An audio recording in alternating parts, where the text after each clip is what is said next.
আমি মোহাম্মদ হারুনুর রশিদ, প্রভাষক দর্শন বিভাগ, কর্ণফুলী এজে চৌধুরী কলেজ, কর্ণফুলী, চট্টগ্রাম। আমি আজকে আলোচনা করব যুক্তিবিদ্যা প্রথম পত্রের ৬ষ্ঠ অধ্যায়ের প্রতি আবর্তন সম্পর্কে। আমরা ইতিপূর্বে আবর্তন এবং প্রতিবর্তন সম্পর্কে জেনেছি। আজকে আমরা আলোচনা করব প্রতি আবর্তন সম্পর্কে। প্রতি আবর্তন যে অমাধ্যম অবরাহ অনুমানে আশ্রয় বাক্যের বিধেয়ের বিরুদ্ধ পদকে সিদ্ধান্তের উদ্দেশ্য হিসেবে ব্যবহার করে বিধেয়ের গুণের দিক থেকে ভিন্ন একটি সিদ্ধান্ত প্রতিষ্ঠা করা হয় তাকে প্রতি আবর্তন বলা হয়। প্রতি আবর্তন কাকে বলে? যে অমাধ্যম অবরাহ অনুমানে আশ্রয় বাক্যের বিধেয়ের বিরুদ্ধ পদকে সিদ্ধান্তের উদ্দেশ্য হিসেবে ব্যবহার করে বিধেয়ের গুণের দিক থেকে ভিন্ন একটি সিদ্ধান্ত প্রতিষ্ঠা করা হয় তাকে প্রতি আবর্তন বলে। প্রতি আবর্তন দুই ধরনের হতে পারে, একটি হচ্ছে আংশিক প্রতিবর্তন আর একটি পূর্ণ প্রতি আবর্তন। আংশিক প্রতি আবর্তন কি? এখানে একটি উদাহরণ এসেছে যে সকল শিক্ষক হয় শিক্ষিত মানুষ, কোনো অশিক্ষিত মানুষ নয় শিক্ষক। এখানে সংজ্ঞার মধ্যে বলা হয়েছে যে অমাধ্যম অবরাহ অনুমানের আশ্রয় বাক্যের বিধেয়ের বিরুদ্ধ পদকে। এখানে অমাধ্যম অবরাহ অনুমানের আশ্রয় বাক্যের বিধেয় পদটি কি? শিক্ষিত। বিধেয় পদটি কি? শিক্ষিত। এই শিক্ষিত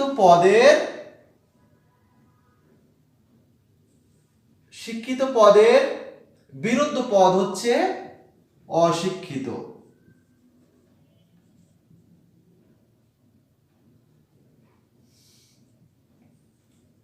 অশিক্ষিত বিধেয়ের বিরুদ্ধ পদটি কি? অশিক্ষিত। এই অশিক্ষিত পদকে সিদ্ধান্তে এসে উদ্দেশ্য পদ হিসেবে ব্যবহৃত করে, তাহলে বিধেয়ের বিরুদ্ধ পদকে সিদ্ধান্তের উদ্দেশ্য হিসেবে ব্যবহার করা হয়েছে। সিদ্ধান্তের উদ্দেশ্য হিসেবে ব্যবহার করা হয়েছে বিধেয়ের গুণের দিক থেকে ভিন্ন একটি গুণ। বিধেয়ের গুণ আছে কি? আশ্রয় বাক্যে আছে হয়, সিদ্ধান্তে আছে নয়। আশ্রয় বাক্যে আছে কি? হয়, সিদ্ধান্তে আছে নয়। অর্থাৎ গুণের দিক থেকে ভিন্ন একটি সিদ্ধান্ত প্রতিষ্ঠা করা হয়। ভিন্ন একটি সিদ্ধান্ত প্রতিষ্ঠা করা হয় তাকে প্রতি আবর্তন বলে। এটি একটি আংশিক প্রতি আবর্তন। পূর্ণ প্রতি আবর্তন কি? সকল দার্শনিক হয় মানুষ,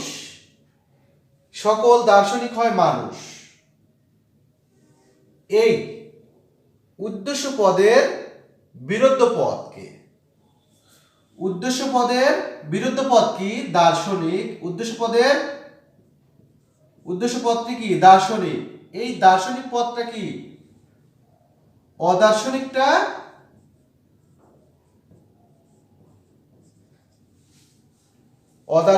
কি?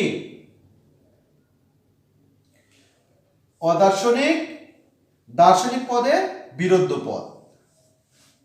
আবার মানুষ পদের বিধেয় কি? মানুষ।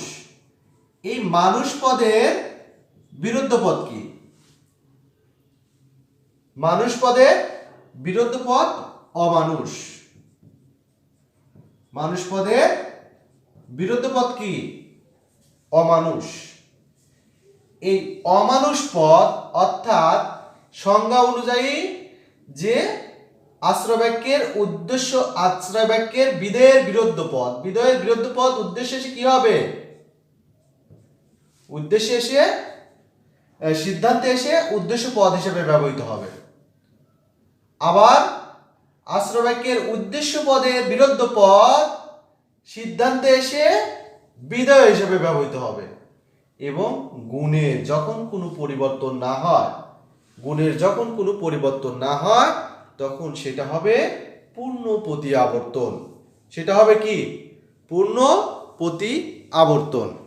আমরা প্রতি আবর্তন আলোচনা করতে গিয়ে প্রতি আবর্তনের যে নিয়মগুলো আছে সেই নিয়মগুলো জেনে নেই। 1 নম্বর নিয়ম, আশ্রয় বাক্যের উদ্দেশ্য পদ বা উদ্দেশ্য পদের বিরুদ্ধ পদ সিদ্ধান্তের বিধেয় পদ হিসেবে ব্যবহৃত হবে। আশ্রয় বাক্যের উদ্দেশ্য পদ অথবা উদ্দেশ্য পদের বিরুদ্ধ পদ সিদ্ধান্তে বিধেয় হিসেবে, উদ্দেশ্য হিসেবে ব্যবহৃত হবে, বিধেয় হিসেবে ব্যবহৃত হবে। তাহলে আশ্রয় বাক্যের উদ্দেশ্য পদ অথবা উদ্দেশ্য পদের বিরুদ্ধ পদ সিদ্ধান্তে বিধেয় হিসেবে ব্যবহৃত হবে। তাহলে কোথায় উদ্দেশ্য পদ কোথায় উদ্দেশ্য পদের বিরুদ্ধ পদ সিদ্ধান্তের বিধেয় হিসেবে ব্যবহৃত হবে? অর্থাৎ আংশিক পরিবর্তন যখন করব তখন সেখানে হবে উদ্দেশ্য পদটি সিদ্ধান্তে এসে বিধেয় হিসেবে ব্যবহৃত হবে, আর পূর্ণ যখন পরিবর্তন করব তখন উদ্দেশ্য পদের বিরুদ্ধ পদ সিদ্ধান্তে এসে বিধেয় পদ হিসেবে ব্যবহৃত হবে। 2 নম্বর, আশ্রয় বাক্যের বিধেয়ের বিরুদ্ধ পদ, আশ্রয় বাক্যের বিধেয়ের বিরুদ্ধ পদ সিদ্ধান্তে উদ্দেশ্য হিসাবে ব্যবহৃত হবে। তাহলে আশ্রয় বাক্যের যেটা বিধেয় পদ, এই বিধেয় পদের বিরুদ্ধ পদ সিদ্ধান্তে এসে উদ্দেশ্য পদ হিসাবে ব্যবহৃত হবে। 3 নম্বর, আশ্রয় বাক্য ও সিদ্ধান্তের গুণ ভিন্ন অথবা অভিন্ন হবে। আশ্রয় বাক্যের গুণ ভিন্ন অথবা অভিন্ন হবে। কোথায় ভিন্ন হবে? আংশিক যখন আমরা পরিবর্তন করব তখন এই গুণটা ভিন্ন হবে। যেখানে হয় থাকবে সেখানে সিদ্ধান্তে এসে নয় হবে, যে আশ্রয় বাক্যে নয় থাকবে সিদ্ধান্তে এসে হয় হবে। আর যখন আমরা পূর্ণ প্রতিবর্তন করব, পূর্ণ প্রতি আবর্তন করব তখন সিদ্ধান্তে এবং আশ্রয় বাক্যের গুণ অভিন্ন থাকবে। 4, যে পদ আশ্রয় বাক্যের অব্যাপ্য, যে পদ আশ্রয় বাক্যের অব্যাপ্য তা সিদ্ধান্তে ব্যাপ্য হতে পারবে না। যে পদ আশ্রয় বাক্যে কি অব্যাপ্য তা সিদ্ধান্তে ব্যাপ্য হতে পারবে না। এখন আমরা এ, ই, আই, ও এই 4টি আশ্রয় বাক্যকে, এই 4টি যুক্তিকে আমরা প্রতি আবর্তন করে দেখি। আমরা নিয়মগুলোর সাথে মিলাই দেখি। 1 নম্বর হচ্ছে এ বাক্য। এই এ বাক্যকে, এ বাক্য, এ যুক্তি বাক্য সকল মানুষ হয়, সকল দার্শনিক হয় মানুষ। এটাকে প্রথমে প্রতিবর্তন করা হয়েছে। প্রথমে কি করা হয়েছে? প্রতিবর্তন করা হয়েছে। তাহলে এ বাক্যকে আমরা যখন নিয়ম অনুযায়ী এ বাক্যকে আমরা যখন প্রতিবর্তন করি তখন কি হয়? এ বাক্যটা ই বাক্যে প্রতিবর্তন হয়। তাহলে প্রতিবর্তন কি হয়েছে? কোনো দার্শনিক নয়, অমানুষ। অর্থাৎ প্রতিবর্তনের নিয়ম অনুযায়ী যে আশ্রয় বাক্যে বিধেয়ের বিরুদ্ধ পদ সিদ্ধান্তে বিধেয় হিসেবে ব্যবহৃত হয়, গুণের পরিবর্তন হয়, উদ্দেশ্য পদ হিসেবে ব্যবহৃত হয়।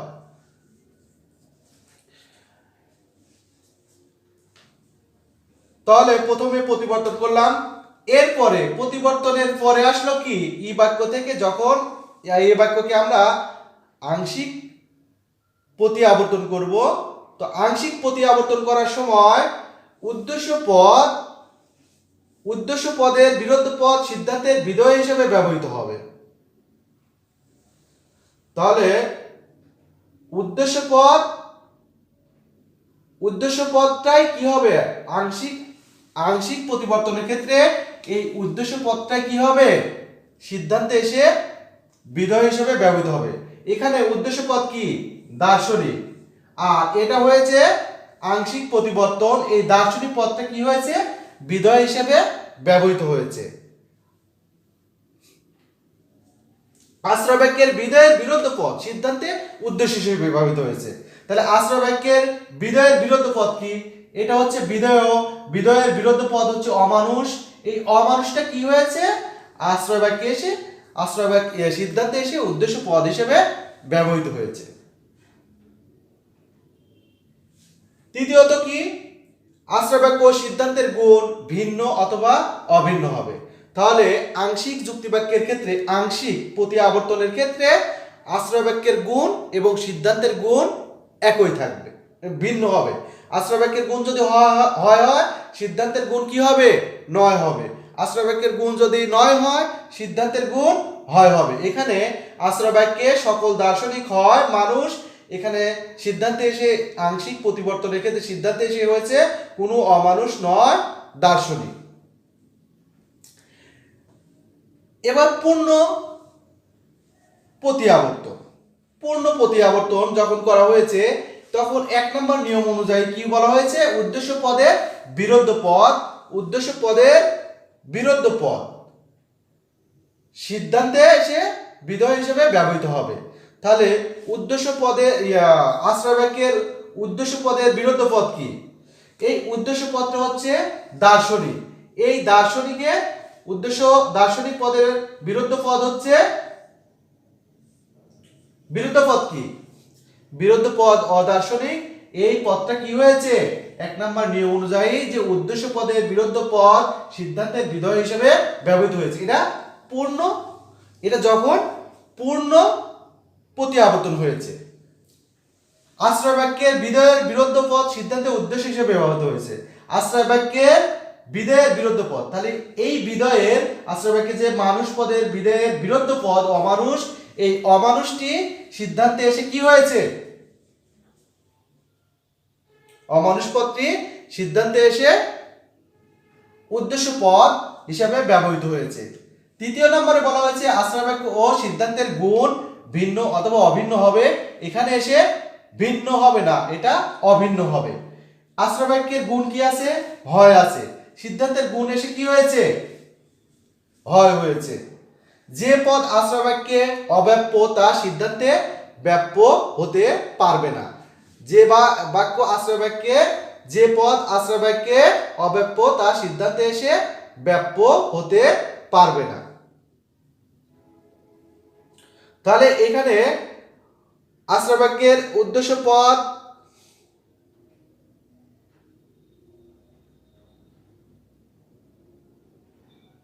দার্শনিক, এই দার্শনিক পদটা এখানে এসে আর কি হয় নাই, ব্যাপ্য হতে পারে নাই, এটা এখানে এসে অব্যাপ্য হয়েছে। দ্বিতীয়ত ই বাক্য, এ বাক্য গেল, এবার ই বাক্য। ই বাক্যকে প্রথমে কি করতে হবে, প্রতিবর্তন করতে হবে। তাহলে ই বাক্যে প্রতিবর্তনের নিয়ম অনুযায়ী কোনো গরু নয় ঘোড়া, এখানে কোনো গরু নয় ঘোড়া একটি নর্থক যুক্তি বাক্য। এই যুক্তি বাক্যকে যখন আমি প্রতিবর্তন করব তখন সকল গরু হয় অগরু, অঘোড়া। অর্থাৎ প্রতিবর্তনের নিয়ম অনুযায়ী যে আশ্রয় বাক্যের বিরুদ্ধ পদ, আশ্রয় বাক্যের বিধেয়ের বিরুদ্ধ পদ সিদ্ধান্তে এসে বিধেয় পদ হিসেবে ব্যবহৃত হবে। আর উদ্দেশ্য পদ হিসেবে ব্যবহৃত হবে, গুণের কি হবে, পরিবর্তন হবে। সে অনুযায়ী এখানে প্রতিবর্তন হয়েছে। এবার আই বাক্যেতে কি হয়েছে, আংশিক প্রতিবর্তন হয়েছে। আংশিক প্রতিবর্তন অনুযায়ী কিছু অঘোড়া, অর্থাৎ এই উদ্দেশ্য পদটি, বিধেয় পদটি, এই বিধেয় পদটির বিরুদ্ধ পদ সিদ্ধান্তে এসে, এখানে আশ্রয় বাক্যের উদ্দেশ্য পদ ও উদ্দেশ্য পদের বিরুদ্ধ পদ সিদ্ধান্তের বিধেয় হিসেবে ব্যবহৃত হয়।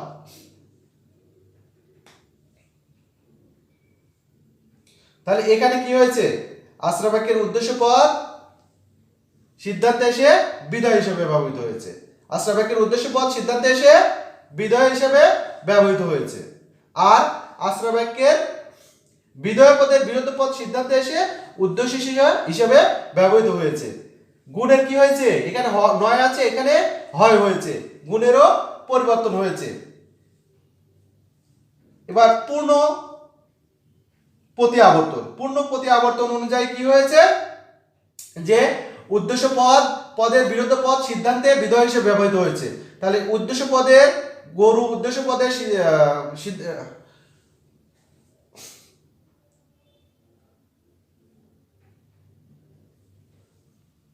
তাহলে অগরু এটা কি উদ্দেশ্য হিসেবে ব্যবহৃত হয়েছে, উদ্দেশ্য হিসেবে ব্যবহৃত হয়েছে।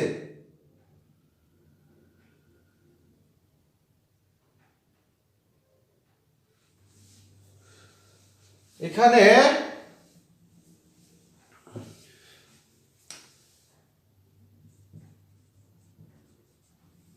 কোনো অঘোরা নয় অগরু,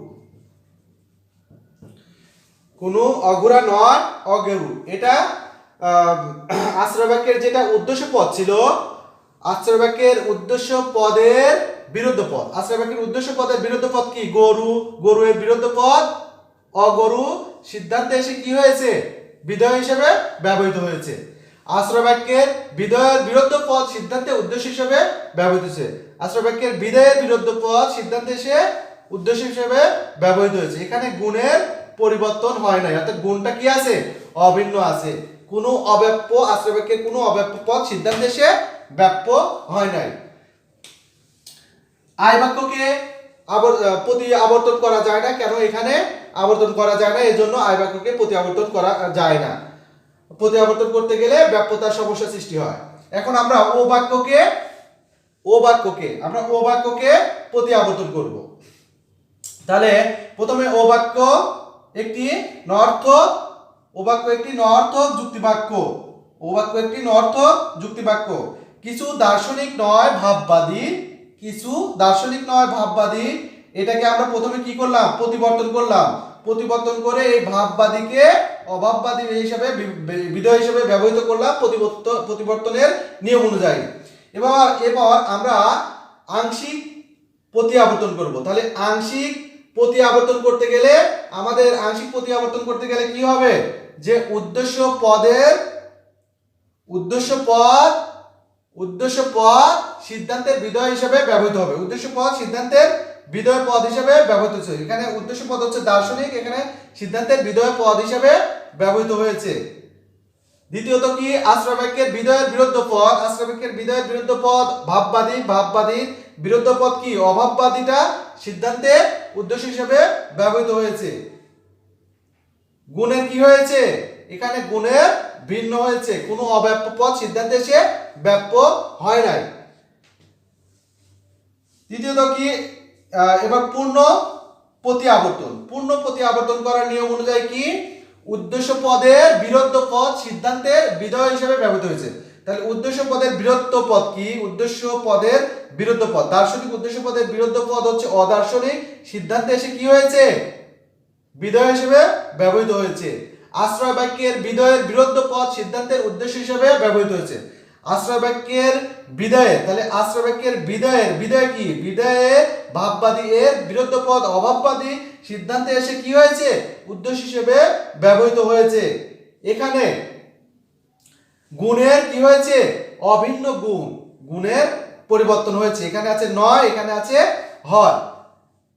আর আশ্রয় বাক্যে কোনো অব্যাপ্য পদ সিদ্ধান্তে এসে ব্যাপ্য হতে পারেনি। তাহলে আমরা আজকে জেনেছি যে প্রতি আবর্তন কিভাবে করতে হয়। প্রতি আবর্তন প্রথমত দুই প্রকার, একটি হচ্ছে আংশিক প্রতি আবর্তন, দ্বিতীয়ত হচ্ছে পূর্ণ প্রতি আবর্তন। আংশিক প্রতি আবর্তনের নিয়মের ভিন্নতা শুধু একটাই, সেটা হচ্ছে আংশিক প্রতি আবর্তনের 1 নম্বর নিয়ম অনুযায়ী উদ্দেশ্য পদ সিদ্ধান্তে এসে বিধেয় হিসেবে ব্যবহৃত হয়, আশ্রয় বাক্যের উদ্দেশ্য পদ সিদ্ধান্তে এসে বিধেয় হিসেবে ব্যবহৃত হয়। আর প্রতি আবর্তন পূর্ণ প্রতি আবর্তনের ক্ষেত্রে আশ্রয় বাক্যের উদ্দেশ্য পদের বিরুদ্ধ পদ সিদ্ধান্তে এসে বিধেয় হিসেবে ব্যবহৃত হয়। আর সকল নিয়ম একই। তাহলে আমরা এই লেসনে প্রতি আবর্তন সম্পর্কে পূর্ণ একটি ধারণা পেলাম। আল্লাহ হাফেজ।